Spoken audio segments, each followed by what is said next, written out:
Thank you, Madam Chair. Thank you for holding this hearing. Thank you to all the witnesses for being here. Ms. Franson, I'd like to start with you.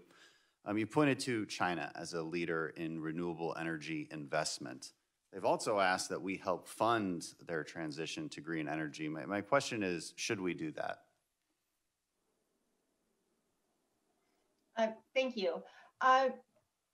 China has been supportive of the US providing international climate finance in accordance with our commitment under the Paris Agreement. That funding is particularly necessary for vulnerable and poor countries for a combination of mitigation and increasingly adaptation. I understand that it may be necessary for a combination of poor countries, but would it be necessary for China? It's not a trick question. Well, we need to continue providing that finance and increase that finance in accordance with our obligation under the Paris Agreement. Sure. Well, I hope China's never a recipient of that. I mean, you've mentioned them multiple times as a leader in renewable energy, saying multiple times that they have invested at least double the amount the U.S. has in renewable investments. If you're impressed by that, you'll be very impressed with what they've invested in coal. In 2020, China built 3 times more new coal capacity than the entire world combined. It's the equivalent of 1 new large coal plant per week. And that's on top of the 73 gigawatts of new coal capacity that's planned, but not completed yet.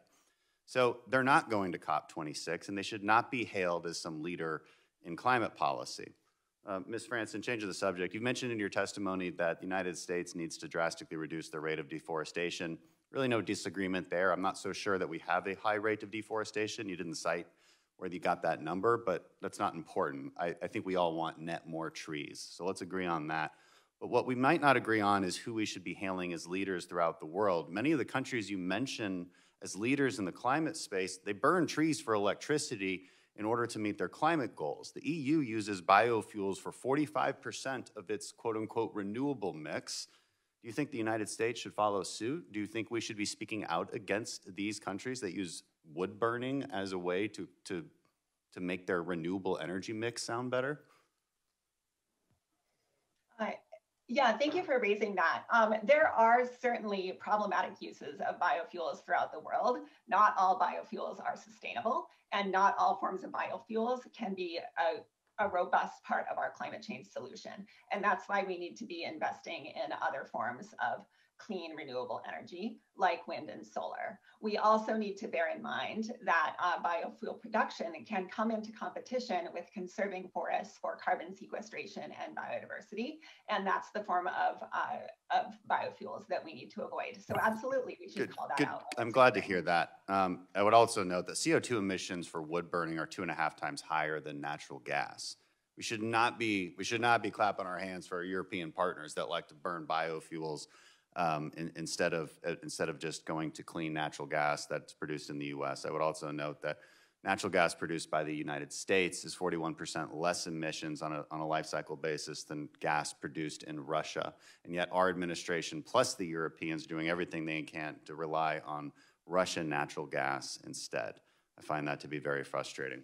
Another frustration I might have is, because I have many, we have countries like Uganda. They're begging for more natural gas. They're telling the Western world that they won't be trapped in this generational poverty because of the left's obsession with only solar and wind solutions. There's a company in my district that is trying to build an LNG import terminal in Vietnam. The LNG terminal would allow them to wean off of Chinese coal, which is 3 times the emissions profile of US natural gas. Now in Vietnam, their population density is 800 people per square mile. So a solar farm displaces quite a few people. It's not really feasible for them. So they're asking for cleaner energy that actually works for them. Wind doesn't work for them because offshore is closer to Chinese waters. And yet the Biden administration is refusing to permit this. It's refusing to allow this because our policy is not to help fund any kind of projects, fossil fuel projects abroad. But of course, this is just going to lead to higher emissions. Much like many of these policies will end up net leading to higher emissions. It's worth noting that if all OECD countries right now stopped burning fossil fuels, stopped emitting any carbon dioxide whatsoever, all of them right now for the next 100 years, we would only reduce the temperature by 2100 by 0.8 degrees Fahrenheit. That's quite a huge cost for almost no benefit whatsoever. I only point that out to get us back to some kind of rational thinking when it comes to a cost-benefit analysis and how we might look for better solutions that reduce emissions, because I think we all have the same goal there, but do so in a more pragmatic way. Thank you. I yield back.